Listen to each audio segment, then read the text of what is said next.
Breaking news for Evertonians and fans of the women's game as Everton are set to relocate to Goodison Park. From the start of the 25-26 season, the Grand Old Lady will officially become the permanent home of the women's team. The club confirmed this move this afternoon in a major announcement that marks a historic step forward for Everton, for women's football and for the legacy of Goodison itself. In a statement, Everton CEO Angus Kinnear said, "We are proud to say that our women will have an unrivalled permanent home in the WSL, another statement of intent as we build the foundations to challenge for trophies."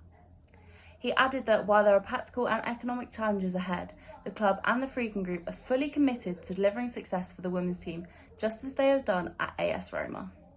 Captain Megan Finnegan called it a career highlight, saying, "Goodison is a magical stadium with a deep heritage and close ties to its local community.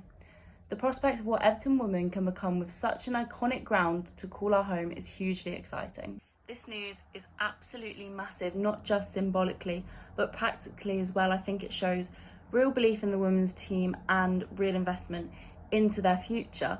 I think off the back of the season that's just ended, this feels like exactly what we need. We saw so many positive performances last season, like the 2-1 victory against Manchester City at Walton Hall Park. And it just shows that this squad, with the right support, can really compete at the top level. This move will give them something to grow into, and it's not just a change of venue, it's a launch pad, and I can genuinely see the girls pushing high up the table next season. We've already seen what's possible at Goodison. The girls played there against Chelsea and Liverpool, and the atmosphere was just brilliant. It was two proper occasions that showed what this club and the fan base can bring to the women's game.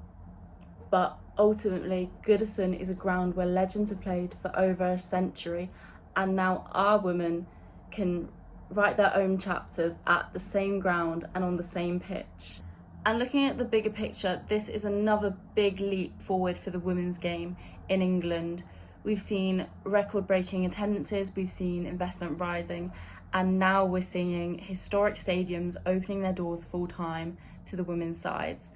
And it's just about that visibility, it's about that access, and it's about finally treating women's football with the same care, pride and infrastructure that the men's game has had for decades. This move to Goodison, it's everything we've been asking for. It's a permanent, intentional, and it's an ambitious decision. And I just think it's incredible that Goodison Park, a stadium that's seen some of the biggest moments in football history, now will become the stage for the next generation of Everton women's history, and that's something that is so powerful.